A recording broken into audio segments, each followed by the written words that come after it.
አለ መጽሐፍ ለምሳሌ ተቆጡ ግን አትበድሉ ይላል አንዳንዴ ስታጠፊ ልትቆጭ ትችያለሽ ግን በደል አትስሪበት ባትሪያችንን ሎ አድርገው ኃይላቸውን አጥተው እኛን የሚያሳጡናሉ ሁለተኛ ደግሞ ኤነርጂያቸው ከፍ ብሎ እኛን ከፍ የሚያደርጓሉ መተንተን ሳይሆን በድንገተኛ ተከሰተ ከሆነ ብቻ ነው ስለዚህ ሙከራ ማድረግ ጥሩ ነው ለምሳሌ ሆድሽ ላይ እጅሽን ጫን ማድረግ ትክክል ነው አይደለም ትንሽ ሴንስ ለማድረግ ከፍርሃትና ያ ወይ ጉሮሮሽ ላይ ከሆነ ትንሽ ስሜቱ ግን ካንጀት ጋር ያለው ልዩነት ያሳያል ነው ፍቅር ሰላም ደስታ ሲሰማሽ በጣም ዝርክት ይላል በጣም ጥላቻ ስትሆኚ ደግሞ ቅብብ ይላል በቃ ለዚህ እኮ ነው እሷ ተቀባይ ሆና ድንገት ያነበበች እየሰራች ያለ ቃል ይልባታል ያ ማለት ተቀባይ ሆነሽ ማለት ነው ስለዚህ በጂኦግራፊ የተገደበ አይደለም ምንድነው ይሄ ስሜት በቃ ሊመጣብህ ያለው ነገር ቁጣ አለ ያናድድ ሊያስቆጣ ሊያበሳጭ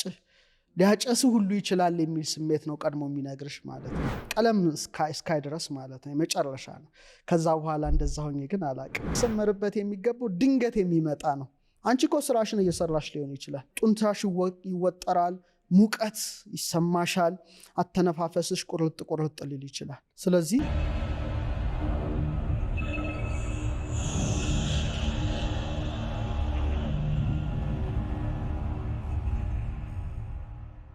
ከእግዚአብሔር ጋር ጥልቅ ግንኙነት የፈጠረ ሰው አለ መንፈሳዊ ስፒሪቹዋል የሆነ ሰው ካለ መኖርም አለበት ብዬ አምናለሁ ለምሳሌ ያ መንፈሳዊ ሰው በስጋዊ ነገር ሊፈትነው የሚመጣ ሰው ካለ ነፍስ ታውቃለች ነፍስ ስለምታውቅ ያን ሰው ከእግዚአብሔር ሊለይ የሚመጣ አንድ የሆነ ክፉ መንፈስ የተጫነው ሳምበዲ አለ እየመጣ ነው ያን ጊዜ ልቡ ነው የሚታወቀው ቀድሞ ልቡ ልትመታት ሆዱ ይታወቃል ምግብ ሁሉ ላይ በላለት ይችላል ምግብ ሁሉ ላይ ፈጭለት ይችላል ይሄን ሲሰማ ያ ሰው አሁን በመንፈሳዊ ዓለም ላሉ ነው ምክር የማቀርበው አንድ ሰው እየመጣ ነው ኔጌቲቭ ኢነርጂ ይዞ ወዳንተ ቦታ ያ የኔጌቲቭ ኢነርጂ የተሸከመ ሰው ከአምላክ ሊለይ ነው መስመሩ ላይ መጥቶብሃል ነው ቶሎ እርምጃ ወይ እንደ ዮሴፍ ሽሽ ወይም ጥፋ ወይም ስልክን አጥፋ አይነት ነው አሊያ ግን ኢንተርቴን ካረገውና ከተቀበለው መውደቁ አይቀርም ነፍስ ግን ቀድማ እህል ሁሉ ልዘጋው ትችላለች በአንጻሩ ደግሞ ደስታ ሰላም እንዲህ አይነት ነገሮች ወደ አንቺ ህይወት ሊመጡ ሲሉ በቃ የምግብ ስሜትሽ በጣም ይከፈታል በቃ ነቃ ይላል ሰውነትሽ ሊበላልሽም ይችላል በቃ ያን ጊዜ ማለት ደህንነት ላይ ነው ተስማምተዋል ይሄ ነገር ላንተ የተመቸ ነውና ልክ እንደ የሆነ የተቀደሰ ነገር ወደ አንቺ ፊልድ ኤነርጂ ፊልድ ውስጥ እየመጣ ነው ማለት ነው ቻርጅ የሚያደርግሽ ያኛው ባትሪሽን ሎ ነው የሚያደርገው ይሄ ደግሞ ቻርጅ የሚያደርግሽ ነው ሁለት አይነት ሰዎች አሉ አንዳንዶቹ ባትሪያችንን ሎ አድርገው ኃይላቸውን አጥተው እኛን የሚያሳጡናሉ ሁለተኛ ደግሞ ኤነርጂያቸው ከፍ ብሎ እኛን ከፍ የሚያደርጓሉ እነዚህኞቹ ደስታና ሰላም ነው በአንቺ ህይወት ውስጥ ሲመጡ የሚሰጥሽ እነዛኞቹ ደግሞ ኃይልሽን ድሬን ነው የሚያደርጉሽ መጣውሽ እንድትይ ነው ከነሱ ጋር ብትይም ብታስቢም ብሰሪም ኃይልሽ ተመጦ ነው የምትገቢው ይሄኛው ግን በአንጻሩ ስለሆነ ይሄኛው ስሜት በጣም እንደ ቢራቢሮ ኮረራን ከሰማን በቃ ደስታ መጥቷል ምን እንደሆነ አናቅም እዚህ ላይም ራስሽ ስራን በአግባቡ ካልሰራሽ መዘሩትን ማጨድ ያለ ነገር ነው ምንም ልናመልጠው ማንችለው ሀቅ ነው ስለዚህ የመጀመሪያው የሐዘን ስሜትን በዚህ መልኩ ከመጣ የራሳቸው እርምጃ የደስታ ስሜትን በዚህ መልኩ ኮር ምክንያቱም እኮ አጣቂው እዚህ ላይም እኮ ምን እንደሆነ እኮ አጣቂው ስሜቱ ነው የሚሰማሽ እዚያ ግን ሶስተኛውና ከባዱ የክህደት ነው ክህደት ለምሳሌ ባለትዳር ናቸው እንበል ሁለቱ ባልና ሚስቶች ናቸው አንዱ እግዚአብሔር የማይወደውን መተማመንን ሊሰብር የሚችልን ኃጢአት ሊፈጽም ይችላል በዛ ሰዓት ወይ ባል ሊሆን ይችላል ወይ ሚስት ልትሆን ትችላለች ከሌላ አካል ጋር ያን ጊዜ አንጀትሽ መኮማተር ብቻ ሳይሆን ይወድቃል ስሜቱ በጣም ከባድ ስሜት ነው ያቃል በቃ ምንም አንድነቱን ሲያፈርሰው የሆነ ነገር እንትን ሲልሽ ይሄ ደግሞ እንደቀድሞ መንሰፍሰፍ ሳይሆን መውደቅ ጭምር ስሜት ነው ያለው ይሄኛው ከባዱ ስሜት ነው ስለዚህ ይሄ ማለት የሆነ ጥብቀትሽና ጽናትሽ አተሻል ነው ለምሳሌ ምንድነው የሚሰማሽ ወዲያው ምን እንደሆነ አታውቂም፣ ብቻ የመሰረትሽው የገነባሽው ነገር ልክ ሲናድ አይነት ነው። ይሄኛው ማለት ከተሰማው ቅድም ያልኩትን ነው። ሰዎች ምን ሊመጣባቸው እንደሚችል ማወቅ ያልኩኝ ያስቀመጥኩት ራሳቸውን እንዲያውቁበት ነው። እና የገነባሹ ነገር ሲፈርስ ይሄ ስሜት ሊሰማሽ ይችላል። ምን ይሆናል? ይሄ አንጀትሽ ክፍል ቅድም ሙቀት ነው አይደል ያልኩት፣ ይሄ ደስ፣ ይሄኛው ደግሞ ክፍት ይሆናል። ባዶ የሆነ ብቻ የሆነ ባዶ ቅስቅስ የሚል ስሜት ማለት ቆሪር ይባላል። የቀዘቀዘ የቅድሙ ሐዘኑ እንደ ድንጋይ ነው እንደዚህ የተወጠረ፣ ይሄ ግን ቅዝቅዝ ያለ ስሜት ነው። የሆነ ብቻ ካንቺ የሆነ ነገር እንደወደቀ ሊሰማሽ ይችላል። ይሄ በጣም ከባዱና በቃ ኃይልሽ ይፈሳል። ፍስስ ቅስም ተሰበረ እንደሚባል አይነት ነው። የሆነ ነገር ስብር ሲል ይሰማሽ። የመሰረትሽው ነገር ሲናድ ነፍስሽ የምትሰጠው ምልክት ነው፣ ሲግናል ነው። ይህን ማድመጥ ያንቺ ነው። እንደውም ዳዊትን በመዝሙር 21-22 ቁጥር 14 ላይ እንደ ውሃ ፈሰስኩ ይላል፣ አጥንቶቼም ሁሉ ተለያዩ፣ ልቤ እንደ ሰም ሆነ፣ በአንጀቴ መካከል ቀለጠ፣ እንደ ኃይሌ እንደ ገል ደረቀ ይላል። አንጀቱ መቅለጡን ኃይሉ እንደ ገል መድረቁን ያመለክታል። እና ግን ማስጠንቀቂያው ምንድን ነው? ያምሻል፣ ስሜቱ ያማል። ግን ያ ሰው የሆነ ነገር ቢያደርግም ብቻ በዛ ሐዘን እንዳትጎጂ ምልክት ነው የሚሰጠው። ምንም ጉዳይ አይደለም፣ ይጎዳል። ነገር ግን ምንድነው ወደ ዋናው መሰረት ተመለስ ነው። ለምሳሌ ዳዊት የሚለው ምንድነው? አባትና እናቴ ተውኝ፣ እግዚአብሔር ግን ተቀበለኝ ይላል። አምላክ አለ። ስሜቱ ያ ነው። ያ ሰው የሆነ ነገር ሰርቷል፣ የትዳር አጋርህ ወይም አጋርሽ አላውቅም። ያ ስሜት ይሰማ ይችላል፣ ትክክልም ሊሆን ይችላል። ያ ስሜት ሲሰማ አትውደቅ ነው፣ ተደገፈው ነው። አሊያ ግን ትወድቂያለሽ። በዛ ራሱ የሚያዳምጠውን ሰው ነው፣ በጣም የሚያዳምጥ ሰው ይጠቀምበታል። ከፍ ያለ እንትን ያላቸው አሉ። ምን ይባላል? ሚሊዮነሮች ሳይሆን ቢሊዮነሮች ነው ኢንቲዩሽናቸውን የሚያደምጡት ይባላል። ይሄ ትንሽ ማድመጥ ያስፈልጋል፣ መከታተልም ያስፈልጋል፣ እንዴት ላሳድገው ማለት ያስፈልጋል። እኔ ለምሳሌ ይሄንን ማሳደግ ከፈለኩ የዚህ ብቻ ማስታወሻ ሊኖረኝ ይችላል። ከዛ በኋላ ምን ሆነ? እንደውም በኋላ ላይ በመጣበት ጥሩ ይመስለኛል። በኋላ ምን ሆነ፣ እንዴት እናሳድገው የሚለውን እንየው። አራተኛ ቁጣ፣ ብግነት የሆነ ሲመጣ እሳት ሆኖ ነው ደግሞ የሚሰማው። እዚህ ላይ የሆነ ቁጣ ነገር ወር ጠብ ሊመጣ ነው ወር ምናምን ነገር ሊመጣብሽ ከሆነ ይበግናል። የእቶን ምድጃ በዚህ ውስጥ የሚፈላው ነገርና ለምሳሌ በመልክዓ ማርያም ላይ ሰላም ለአማውትኪ ነበልባለ ሐዘን ዘአዋዮ ይላል። ልጅን በቀራንዮ በሰቀሉት ጊዜ እሳታዊ ነበልባል አንጀትሽን ላቃጠለው፣ በቃ ለአንጀትሽ ሰላምታ ይገባልና ይቃጠላል። ይሄ በቃ ይሄ ከባድ ቃጠሎ ነው። አንጀቴ ተቃጠለ ትያለሽ፣ ነው የምትይው። ይሄኛው ድንገተኛ ነው። ይሄ ደግሞ ቁጣ ነው፣ ሐዘን ነው፣ በጣም ከፍተኛ ቁጣ፣ ብግነት ሊመጣ ሲል ይሄ ሆድቃሽ መቃጠል ይጀምራል። ድንገት ነው። ተቃጠል ብለሽው አይደለም የምትቃጠዩ። አሁንም በጣም ሊሰመርበት የሚገባው ድንገት የሚመጣ ነው። አንቺ እኮ ስራሽን እየሰራሽ ሊሆን ይችላል። ጡንቻሽ ይወጠራል፣ ሙቀት ይሰማሻል፣ አተነፋፈስሽ ቁርጥ ሊል ይችላል። ስለዚህ በቁጣና የብግነት ነገር እየመጣ ከሆነ ነው ሆድቃችን በዚህ ደረጃ ልክ እንደ እቶን ምድጃ ሆኖ እሳትን እንደሚያነድ ውስጣችንን ያቃጥለዋል ማለት ነው። ይሄ ማለት ጠብ እየመጣ ነው፣ ቁጣ እየመጣ ነው፣ አንተን የሚያበግን ነገር፣ በቃ ጭንቅላትን ሊያፈነዳ የሚችል ነገር እየመጣ ነው ይላል። ገጥሞኝ ያውቃል። ይህ ስሜት ሁላችን በድንገት ነው እንደ አይነት ነገር እና በአንድ ወቅት ነው የገጠመኝ ይሄኛው ስሜት። በእውነትም ያስቆጣ ነው፣ የሚያበግን ነው፣ የሚያነድ ነው፣ የሚያቃጥል ነው እና ድንገት ነው በቃ የተቀመጥኩበት ቦታ ሆኖ ተሰማኝ። ማለት የማቃጠል ሆድሽ በቃ ሆድን ድንገተኛ ነው፣ በቃ እንደ መብረቅ ብልጭታ እኮ ነው። ድንገት ሳታስቢው ብልጭ እንደሚል አይነት ስሜት ነው። ትንሽ አስበሽው አውቀሽው ተረድተሽው ማይሆን ስሜት ነው እና አተነፋፈስሽ ቁርጥ የማለት ስሜት፣ ጫና፣ በቃ እንደ ምድጃ ማለት ነው። አንጀትሽ ስሜት ነው።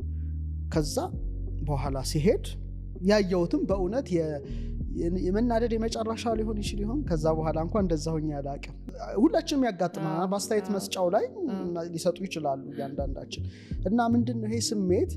በቃ ሊመጣብህ ያለው ነገር ቁጣ አለ፣ የሚያናድድ ሊያስቆጣ ሊያስቆጣ ሊያበሳጭህ ሊያጨስ ሁሉ ይችላል የሚል ስሜት ነው ቀድሞ የሚነግርሽ ማለት ነው። ቀለም እስካይ ድረስ ማለት ነው የመጨረሻ ነው። ከዛ በኋላ እንደዛ ሆኜ ግን አላቅም በቃ አለቀ። ያን እንዳይ ደግሞ እግዚአብሔር ፈቃድ ነው እንዴ ብዬ እስካስብ ድረስ የመጨረሻውን ካየሽ በኋላ አንዴ ነው የሚወርደው። በቃ ማየት ግን መታገስ፣ ማትታገሹን ነገር መታገስ ማድረግ እየቻልሽ ለእግዚአብሔር መተው እና ዋናው ምንድነው ውስጥሽ የሚነግርሽ የሆነ ያልተስተካከለ ፍትሃዊ ያልሆነ ነገር እየመጣ ነው። በቃ ደውሉ ያ ነው፣ አላርሙ ያ ነው። እና በርግጥ ቁጣ ጥሩ ቁጣም አለ መጥፎም ቁጣ አለ። መጽሐፍ ለምሳሌ ተቆጡ ግን አትበድሉ ይላል። አንዳንዴ ስታጠፊ ልትቆጭ ትችያለሽ ግን በደል አትስሪበት ነው። ሰው ሆነሽ ትቆጭ ትችያለሽ። መጽሐፉ ለዚህ ነው ኤፌሶን 4:26 ይመስለኛል ተቆጡ ግን ኃጢአትን አታድርጉ። ደግሞ በአንጻሩ አመፀኛ ቁጣ አለ አንጀትን የሚተረትር በብዙ ነገር ውስጥ የሚያጥርሽ እና ብቻ ዋናው የዚህ ሆድቃሽ አካባቢ የሚፈጠረው ስሜት ከቁጣ ጋር ከብግነት ጋር ተያይዞ ሊሰማሽ የሚችለው ይሄ ስሜት ነው። መጨረሻ በረከት ሊመጣ ከሆነ አሜን። እንግዲህ ብዙዎች ሊያውቁት ይችላሉ። ቅድም ጥሩ ነገር ነው ብያለሁ ግን ይሄ ሞር በረከት ብሌሲንግ የምንለው ነገር ለምሳሌ በእውነት በፍቅር ከአምላክሽ ጋር ልትገናኝ ከሆነ በቃ ሆነ በረከት ብቻ ሰማያዊ ነገር ነው ሞር ሊሰማ ከሆነ ውስጥሽ ይለሰልሳል። ትልቅ ልክ እንደ ዝናብ ነው። አሁን የክረምት ወቅት ነው። ጠብ ጠብ ሲል መሬት እንደሚያለሰልስ አይነት የመለስለስ ስሜት ውስጥሽ ሊሰማሽ የሚችለው። ምክንያቱም አታቂም። ሰውነትሽ ግን ይሞቃል፣ ሙቀት ይሰማዋል። ጥሩ ትንፋሽ ይተነፍሳል። ጸጥ እንዳለ ውሃ ሊሆን ይችላል። መጨረሻ በጣም የሚያረጋጋ ስሜት ነው በድንገት ከውስጥሽ የሚወጣውና በቃ ያ ሲሆን በደስታ መዋጥ በዚህ ብዬ ልዝጋው አላውቅም። የሆነ ደስታ ያሰጥምሻል። ድንገተኛ ነው። ቁጭ ብለሽ እኮ ነው የጻፍሽ ሊሆን ይችላል፣ ያነበብሽ ሊሆን ይችላል፣ ዝም ብለሽ ሊሆን ይችላል። ግን ሰደንሊ ይሄ የዚህ ስሜት አስበሽው አይደለም፣ ተዘጋጅተሽ አይደለም እና በድንገት ሰላም ውስጥሽ ይፈሳል። ይሄ ማለት በቃ በረከት ሊመጣ እንደሆነ ረዳዋለሁ። የሚጠብቀኝ መልአክም ቀርቦ ሊሆን ይችላል፣ ሳምቲንግ ነገር ይሆናል እና በዚህ መልኩ እንግዲህ ሰዎች ሌላም ስሜቶች ሊኖሩ ይችላሉ እና ራሳቸውን ይመልከቱበት እና ምን እየነገረኝ ነው ውስጤ፣ ምን እየመከረኝ ነው ውስጤ ብለሽ ደግሞ ልብሽ ማመላለስ ብሬንሽ መተንተን ይችላል። ይሄ ግን ልብንም አይፈልግ ብሬንንም አይፈልግ በድንገት የሚከሰት ስለሆነ የአንጀት ስሜት ወይም የኩላሊት አካባቢ ያለው ስሜት በዚህ መልኩ ልንገልጸው እንችላለን። ይሄ የማስተዋል ነገር የሚመነጭበት የአንጀታችን ስሜት መመሪያ ነው። ግን አንዳንዴ ስለማናውቅ በፍርሃት ድሮ በገጠመን ባሰቃቂ ሁኔታ ሊሸፈን ይችላል። ያ ስህተት ነው። ይሄ መመሪያ ነው። ምናልባት አንዳንድ ሰው የተለያዩ ችግሮች ከዚህ ቀደም ብሎ ገጥመውት ሊሆን ይችላል። ያን አስበው የሚፈራ ከሆነ ቀልቦ አይደለም። ይሄ በጣም ሊሰመርበት የሚገባው ትልቅ ጉዳይ ነውና ይሄ ልዩነቱን መጠየቅሽ ምንድነው ከሐሰተኛ ማስጠንቀቂያዎች እና ከእውነተኛ የአንጀት ግንዛቤዎች መካከል ያለውን ትልቁን ድልድይ እንድንለይ ያደርጋል ማለት ነው።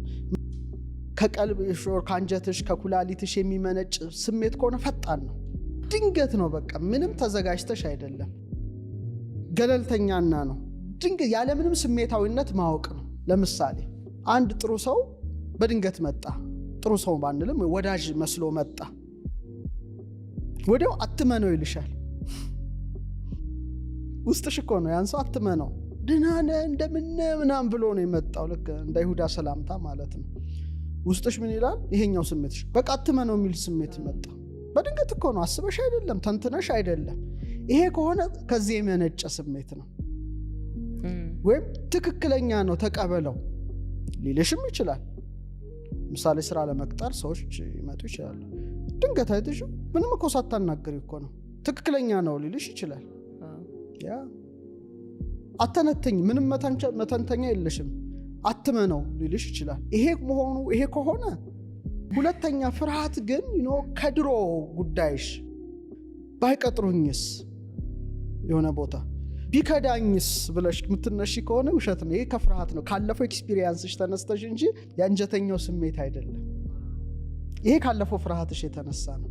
ለምሳሌ አንድ ሰው ኤምባሲ ጥለውታል እንበል። ሁለተኛ ይጥሉኝ ይሆን ብሎ ቢፈራ ፍርሃት እንጂ ውስጣዊ ስሜቱ አይደለም። ፍርሃት የሚለየው ከኋላ ገጽታ ተነስተሽ ቢከዳኝስ፣ ለምሳሌ አንዲት ሴት ብዙ ሰዎች ከድተዋት ቢሆን ሌላ ሰው ሊያስተዋውቃት ደግሞ አንዱ ቢያመጣ ይሄ ሰው ቢከዳኝ ውስጤ ቀፎታል ብትል ውስጡ አይደለም የነገራት፣ ካለፈው ልምዷ ተነስታ ነው ያን መረጃ የምተነትነው እንጂ ሰዎች ፍርሃት ከአንጀት ወይም ከኩላሊት ስሜት ወይ ከማስተዋል ስሜት ጋር ይደበላለቅባቸዋል እና ውስጤ ነግሮኛል ይላሉ። ውስጣቸው አይደለም የነገራቸው፣ ያለፈው ልምዳቸው ነው የነገራቸው። ይሄ በጣም ሊሰመርበት ይገባል። ሁለተኛ ቃል የለሽ ነው። ይሄኛው ውስጣዊ ስሜት ቃል የለሽ ነው፣ ምክንያታዊነት የለሽ ነው፣ ሎጂክ የለውም። ያ ግን ካለፈው ታሪክና ፍርሃት የሚመጣ ጉዳይ ስለሆነ ሊሰመርበት ይገባል። ሁለተኛ እንደው ላነሳው የምፈልገው ይሄ የሚስብ ስሜት ነው። ልክ እንደ ማግኔት ድንገተኛ ሆኖ ሳብ የሚያደርግ የሆነ ጠብ የሚል ወይም የሚያደነዝዝ ቅድም እንዳልኩ ስሜት የሚገለጽ ነው። በጣም ሰፊ ስሜት ነው። ፍርሃት ግን ጉሮሮ ላይ ውትፍ የሚል ነው። የሆነ ጉሮሮ ላይ ውትፍ የሚል አለ፣ ልቡ ርብትብት የሚል ይሄ የሆነ ነገር አጋጥሞት ከዛ በኋላ ለምሳሌ መኪና ሲገጭ ያየ ሰው፣ አደጋ ያየ ሰው ሌላ መኪና ሲሄድ ወይም ሲነዳ ተመሳሳይ መኪና ሳይ ቢደነግጥ ካለፈው ልምዱ ነው እና ጉሮሮ ላይ ውትፍ ይላል እንጂ ውስጡ አይደለም። ይሄ እኮ ቅድም እንዳልኩሽ ለምሳሌ አንድ ሰው እሳት አደጋ አጥፊ እያጠፋ እያለ ድንገት ከቤቱ ውጣ ይለዋል። ምንም እንደሆነ አያውቅም እኮ ቶሎ ተንደርድሮ ወጣ፣ ቤቱ ተደረመሰ እንደማለት ነው። በዚህ አድርገሽ ብዙ ምሳሌ መጥቀስ ትችላለሽ። ይሄ ድንገተኛ ነው። ሊሳፈር ሄደ፣ አትሳፈር ብሎ መለሰው። አትሳፈር ብሎ ሲመልሰው ውስጡ ግን ድሮ ሰዎች ተሳፍረው ተከስክሰው ምናምን የሚለውን መተንተን ሳይሆን በድንገተኛ የተከሰተ ከሆነ ብቻ ነው። ስለዚህ ሙከራ ማድረግ ጥሩ ነው። ለምሳሌ ሆድሽ ላይ እጅሽን ጫን ማድረግ ትክክል ነው አይደለም፣ ትንሽ ሴንስ ለማድረግ ከፍርሃትና ወይ ጉሮሮች ላይ ከሆነ ትንሽ ስሜቱ ግን ከአንጀት ጋር ያለውን ልዩነት ያሳያል። ሌላ ጥያቄ መጠየቅ መጀመር ትክክል ነው አይደለም የሚለው። ለምሳሌ ጥያቄ መጠየቅ ሲባል ያን ስሜት ችላ ካልሹ በኋላ በ5 ደቂቃ ውስጥ ምን ተፈጠረ? ችላ ብለሹ ውጣ ብሎሽ አንድ ነገር ሳትወጪ ቀርተሽ የሆነ ነገር ተከስቶሽ በ5 ደቂቃ ምን ተከሰተ? እሺ በ5 ሰዓት ምን ተከሰተ? ወር በ5 ቀን ውስጥ ምን ተከሰተ የሚለውን የሆነ ወይም በ5 ወር በ5 ዓመት አይተ ብቻ የሆነ ነገር ከተሰማሽ በኋላ ምን ተከሰተ የሚለውን ማወቅ። ለምሳሌ ድንገት ርብሽ ብሎሽ የዘመድ ሞት ከሰማሽ ቀድሞ ነግሮሻል እንደማለት ነው። ውስጥሽ ውሳጣዊ ምክር ነው። ምንም ካልሆነ ግን ከፍርሃት የመነጨም ሊሆን ይችላል ከሆነ ነገር። ስለዚህ መለየት ቢቻል ለምሳሌ አንድ ድርጅት ውስጥ ልትሰሪ ኦር ኮንትራክት ልትፈራረሚ ሄደሽ ይህን ስራ አትስራ ሊልሽ ይችላል እና በቃ አትቀበል ይልሻል። ወዲያው ያ ድርጅት ሊከስር ይችላል ማለት ነው። ይሄኛው ግን ውድቀትን ከመፍራት ነው ፍርሃት። ለምሳሌ አንድ ድርጅት ጋር ተፈራርመሽ የሆነ ነገር ደርሶብሽ ከስረሽ ከሆነ ይሄ ከፍርሃት የሚመነጭ ነው። ኮንትራቱን አትፈራረም የሚለው ያ ግን ድንገታዊ ብልጭታ ነው። አትፈራረም ይላል። ስለዚህ ነው ሚሊዮነሮች ሳይሆኑ ቢሊዮነሮች ነው ይሄንን ስሜታቸውን የሚከተሉት የሚባለው። ተንትነው ምናምን ሳይሆን እንትራቸውን ይከተሉበታል። ስለዚህ ያለፈውንና የአሁኑን ሁኔታ በማረጋገጥ በገት ስሜታችን በዚህ ሆድቃ ስሜታችንና በልብ ተንትኖ አእምሮ ተረድቶት የሚያስቀምጠውን መረጃ ተንትነን ማቅረብ መረዳት የኛ ጉዳይ ነው። በእናትና በልጅ መካከል ያለው ግንኙነት ቀላል አይደለም። አካላዊ ብቻ ሳይሆን ስሜታዊ ግንኙነት ነው። በጣም የጠነከረ ግንኙነት ነው። ከእናት ይለያያል። በእርግጥ ግን እናት በሚለው እናወራ። ምክንያቱም እናት የሚያደርጋትን ስራ ሳሰራ ነው ልጅ የምትወልደው የምታሳድገው። ከዛ በፊት ያለውን ሁኔታ ግን ብናነሳ ልጆቻቸው የሆነ ነገር ሲሆኑ ብቻ ይሰማቸዋል። ያ ስሜቱን ትንሽ ላቅርበው ይመስለኛል። ምክንያቱም እናትና ልጅ በፅንስ ሂደት ደም ይጋራሉ፣ አልሚ ምግቦች ይጋራሉ፣ ሆርሞኖች ይጋራሉ፣ የኤሌክትሪክ ሪትሞች ይጋራሉ። በጣም የማይጋሩት ነገር የለም። ለምሳሌ አንዲት እናት ፅንስ በማህፀኗ ስትሸከም መሸከም ብቻ አይደለም፣ እሷ አካሏን ስትሰጠው ልጁ ደግሞ አካሉን ይሰጣታል።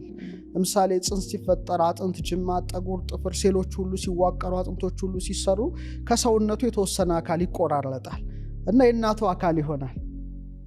እና የሚወልዱ ሴቶች አብዛኞቹ ጤነኞች የሚሆኑት ለዚህ ነው። ልጁ አካሉን ይሰጣቸዋል፣ እነሱ ማህፀናቸውን ይሰጡታል። እና የዝም ብሎ የመሸከም ጉዳይ አይደለም፣ ልጅም ሰጥቶሽ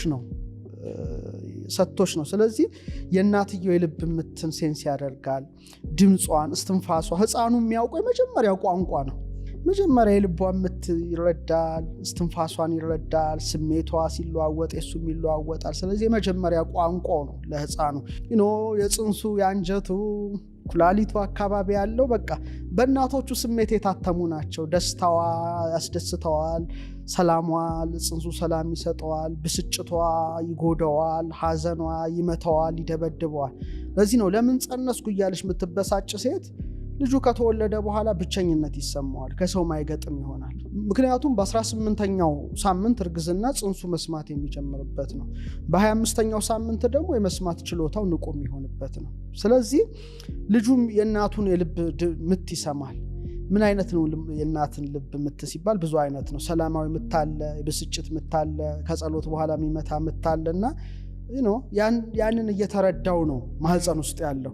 ሁለተኛ ድምጿን ይሰማል። ብታጫውተው፣ መዝሙር ብዘምርለት፣ ምን ብትልለት፣ ልጄ ደህና ነው ሆይ እንደምነ፣ በስትንፋሴ ልክ እወድሃለሁ ብትለው፣ በልብ ምቴ ልክ አፈቅርሃለሁ ብትለው ሊሰማው ሊረዳው የሚችለው ነገር ነው።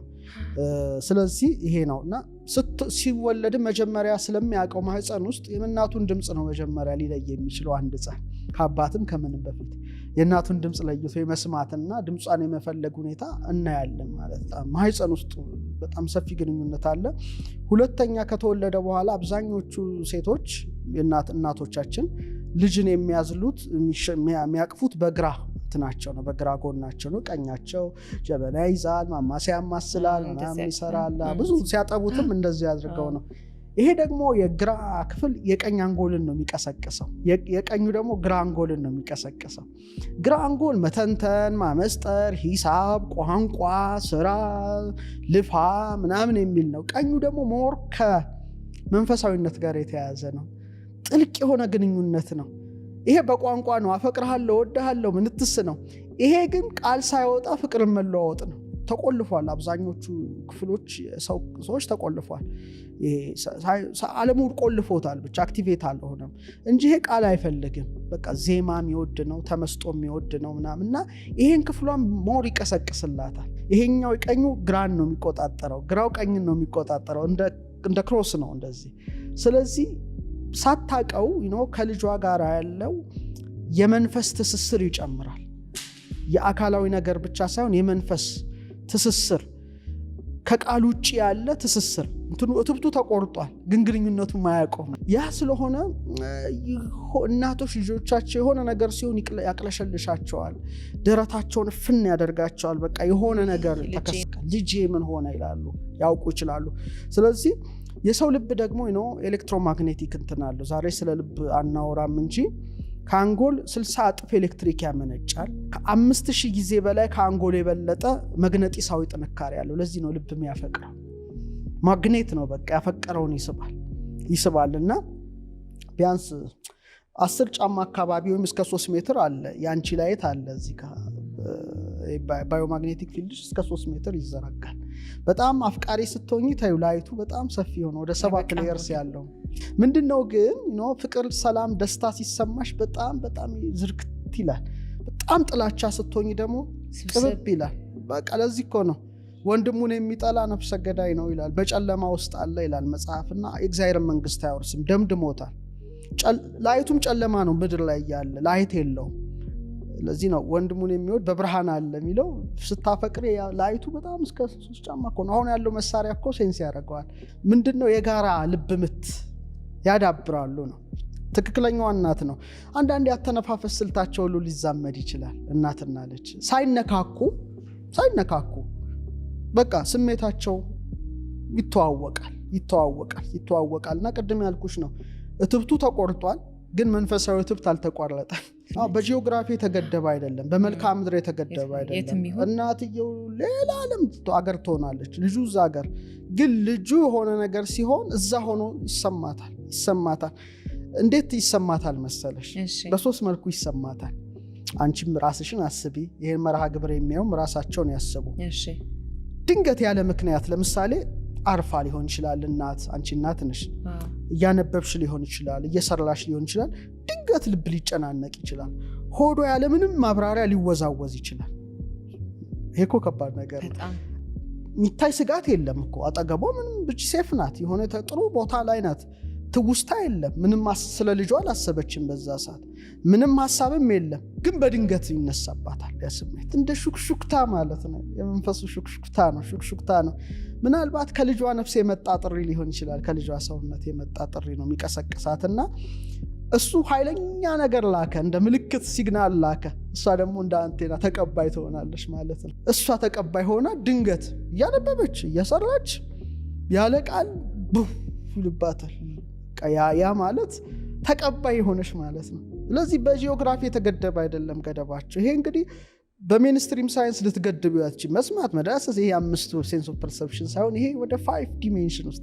የገባ ይሄ ነው ይሄኛው ስሜትን አሁን እናቶች አስተያየት መስጫው ላይ ሊሰጡ ይችላሉ ሁለተኛው ስሜት ግን ድንገት እንባ ከዓይን መፍሰስ ነው አሁን አንዳንድ እናቶች ነው ድንገተኛ እንባቸው ጠብ ይላል እየሰሩ ሳያውቁት ለተዘጋጅተው እኮ አይደለም እኮ ይሄ ብዙ እንደውም ትኩስ እንባ የሚፈሳቸው አሉ ምናልባት አስተያየት መስጫው ላይ ሊሰጡ ይችላሉ ግን ለምን እንዳለቀሱ እኮ ያውቁ የሚረዱት ከለቅሶ በኋላ የሆነውን ነገር ስለሚያውቁ ነው እና በዛ ወቅት ሊሆን የሚችለው የራሴን ምልከታ አላስቀምጥ ልጃቸው አዝኖ ሊሆን ይችላል ፈርቶ ሊሆን ይችላል ወይም ውስጡ ተጋጅቶበት ሊሆን ይችላል ልጃቸው ተተረማምሷል ልጃቸው ውስጡ አዝኗል ወይም ያስፈራ ነገር መጥቶበታልና ነው ወይም ደግሞ ልጁ መግለጽ የማይችለው በውስጡ ሊፈነዳ የተቃረበ ነገር መጥቶበት ሊሆን ይችላልና ያን ስቃይ ነው እናቱ ልታለቅስለት የምትችለው ትሸከመዋለች ማለት ነው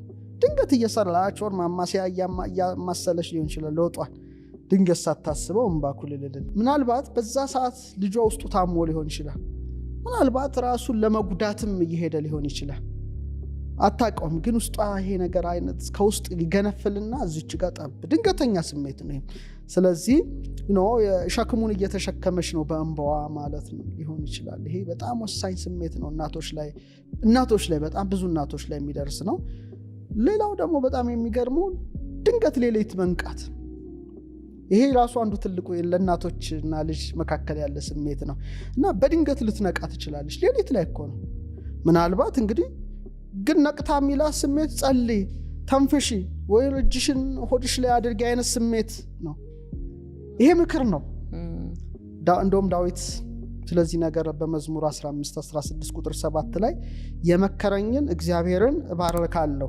ደግሞም በሌሊት ኩላሊቶቼ ይገስጹኛል አለ በሌሊት ድንገተኛ እና በሌሊት ኩላሊቶቼ ይገስጹኛል አለ ይሄ ሌሊት ነው እናት ልትል ትችላለች እና ከሰዓታት በኋላ ለምን እንደሆነ ሳታቅ ሌላ ዜና ሊመጣላት ይችላል መልካም ዜና ሊመጣላት ይችላል እና በዛ ሞመንት እንግዲህ ልጁ ህፃኗ ወይም ልጇ የሆነ ነገር እያስተናገደ ነበር ማለት ነው